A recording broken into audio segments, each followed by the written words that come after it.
मगाशी मैत्रिणींनो मी तिथं होती. लताचं ह्यांचं तुम्हाला घर दाखवलं ना, तिथनं मी परत न जाधव वस्ती गेले आणि जाधव वस्तीनं परत राऊंड मारून इकडं आले. कारण का मला लाडूसाठी मेथी कमी पडलेली आहे, तर मावशी रानात आहे म्हणून मग मी मेथी न्यायला आली आहे. तर आता आमच्या रानामध्ये काय केलं आहे तुम्हाला दाखवते. मी आता चप्पल इथंच काढते.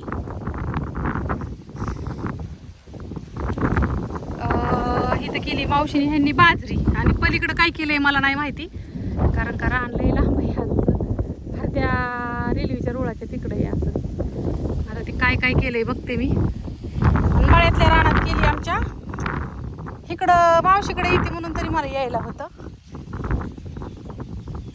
इथं केली मेथी खायला. ही जी बी दाखवलं होतं का नाही मी, त्याच आता ही काढाय आली आहे, काढाय पाहिजे. आणि तिकडं इकडं प्लॉटिंग पडलंय सगळं. इथं दिसतंय का तुम्हाला, इथं सगळं आमच्या रानाच्या कडेला प्लॉटिंग आहे आणि सगळी मोठे मोठे अपार्टमेंट होणार आहे इथं. मग त्यावेळेस इथं मी मस्तपैकी बांधणार आहे घर. त्या कोपऱ्यावर जायचं या. लय जण विचारतात आका तुम्हाला रान किती आहे. आम्हाला रान लई बाया मैत्रिणींनो ग, लई रान आहे. आमच्या बापूंनी मला फक्त वावर बघून दिलेली आहे.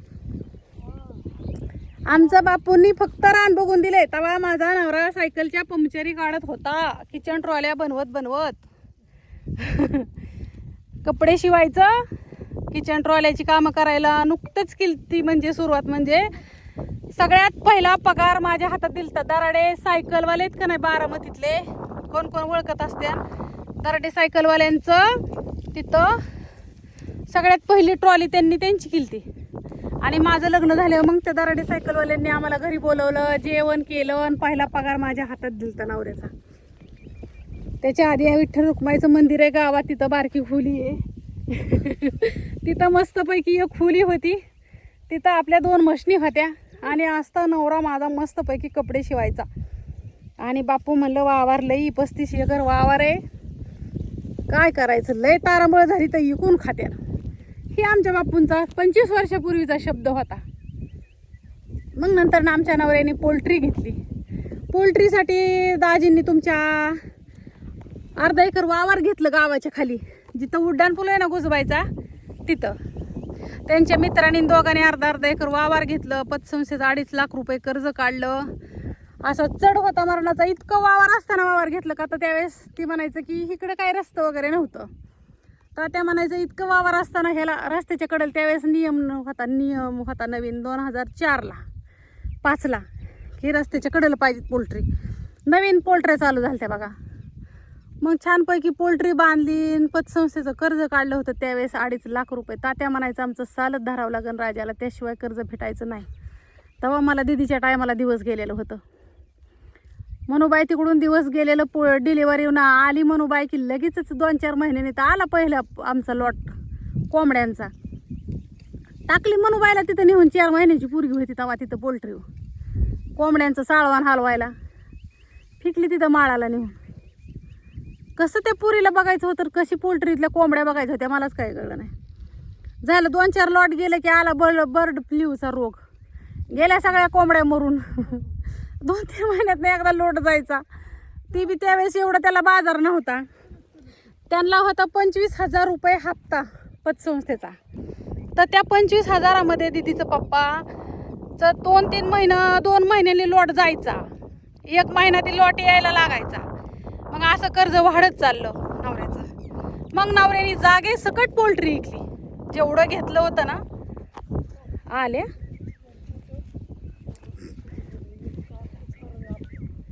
असून ती मरून ती पोट आले.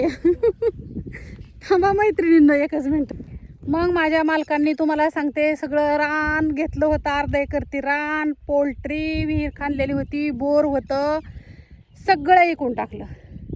मला न माहीत होता रान घेतलं होतं, मला न विचारता पोल्ट्री टाकली होती, मला न विचारता पोल्ट्री नेऊन टाकली होती, मला न विचारता पोल्ट्री विकली. कर्ज भरलं पतसंस्थेचं, जेवढं काढलं होतं तेवढं. त्यातनं 4 पैसे शिल्लक राहिलं. लगेच खाल्ल्या शेतातलं जिथं कविता ती राहतात तिथल्या त्याच्या शेजारच्या पटीत आमच्या लगेच दुसरा पार्टनर गावला. लगेच शेळ्यांचं शेड उभा केलं. पोल्ट्री इकल्या मी रडत होती. मी म्हणायची कशाला इकलं तुम्ही. मला तेवढंच कळायचं, रडा यायचं.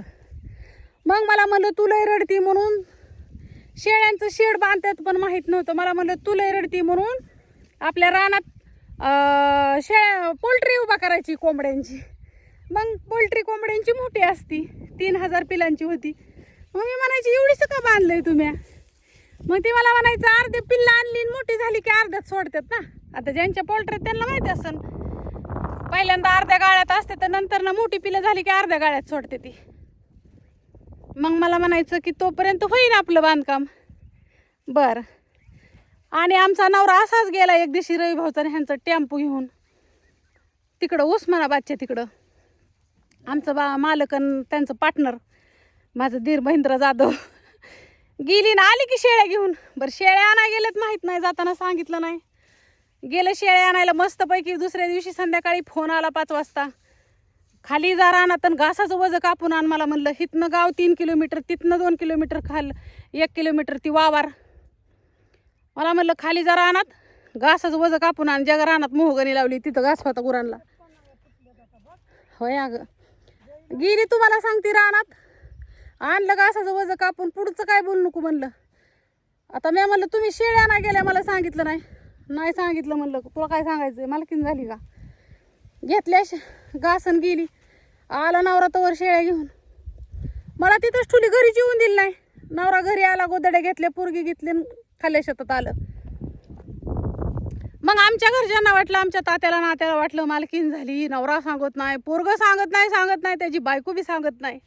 आता इथं सुनाचं कसं हाल होतं तर सांगते. नवरा तिथनं येऊन द्याय ना आणि हिकडली शिव्या द्यायला लागली. पोरगी बारकी दिदी, पोरगी माझी आता का सुधरत नाही, हाल झालं तिचं.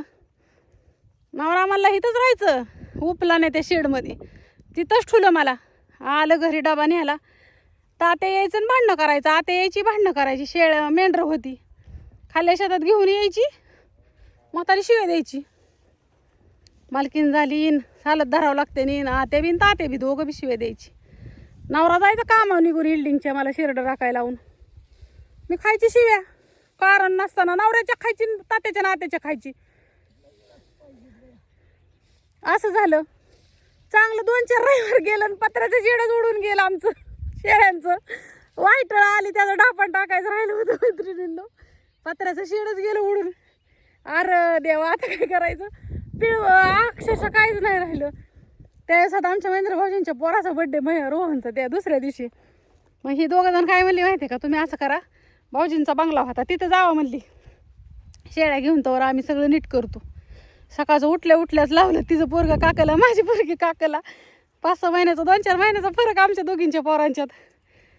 मधनं आठवड्याच्या वस्तीवर नेले शेळ्या त्यांच्या घरी दुधे वस्तीवरती. आमचा रोखवत ह्यांनी 4 वाजेपर्यंत सगळंच भरून आणलं. पत्रण माझा परपंचान, भांडी तर वाऱ्यानेच गेली ती निम्मी अर्धी. मसाल्याचा डबा तर असून लावला नाही बाप्पूंनी लग्नात दिलेला. ते चपटा असतो का नाही, लय भारी होता. असं वाऱ्याने शेड असंच गेलो उडून. अरे शेळ्या सगळ्या आवाऱ्याच्या फुलाच्या बागत सगळंच गेलं तर उडून. परपंच तिथं बी मोडला. एकदा खाल्ल्या शेतात गावात मोडला, एकदा खाल्ल्या शेतात मोडला. तिथनं दुधाच्या वस्तीवर राहिली. तिथं थोड्या दिवस राहिली. तिथं उंडवडीच्या माळाला आणि ह्याला कुठं शेळ्या घेऊन जावं लागायचं बळशेरडाकडं.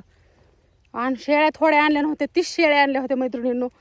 30 शेळ्या घेऊन मी शेरडाकडं असायची. शेळ्या आल्यावर त्यांना 3-3 करडं व्हायची. उस्मानाबादी शेळ्या आणलेल्या 30 शेळ्यांची 3-3 करडं. किती झाली बाबा. आणि बोकड मोठं. आणि हे शेळ्या वळती हाणाय गेली तर तुम्हाला सांगते, वळतीच हाणा येत नसायची. एक दिवशी तर बाँड्रीत असंच वातावरण होतं आणि पहिलं पीक मकच होतं. बाँड्री शेळ्या लावल्या आणि आपलं असं लोळत होती ह्या टायमाला. म्हणजे डुकला लागला तर शेळ्यांनी बाँड्रीतनं कड गाठली. आमच्या इथल्या पांडा भाऊजीन ते आहेत त्यांच्या वावरात शेळ्या गेल्या सगळ्या. 3-4 तुकडी केली ती मकाची. एवढा मका उगून आली ती एवढी. शेळ्यांनी सगळ्याला राऊंडच हाणला की बेच्या मकला. आणि नंतर आज त्याने हाक मारली, अगो मनीषा शेळ्या गेल्या सगळ्या म्हणल्या वरंगळाला तिकडं. उठली तर बाँड्रीत योग बी शिरडी नाही, सगळं पटावर. शेळ्या कुठं शिवरामाच्या ह्यांच्या मकत. लय शिव्या दिल्या मला सगळ्यांनी. घरच्यांनी दिल्या, नवऱ्याने दिल्या, सगळ्यांनीच दिल्या. त्यांनी तर लय शिव्या दिल्या. काय करायचं. तिथं बी मला राहू वाटाना, तिथं बी श्वासत नव्हतं काय दिदीचं आठवण यायची. तिथं बी काय सुसाना शेरडाच जमाना त्या वळायच्या.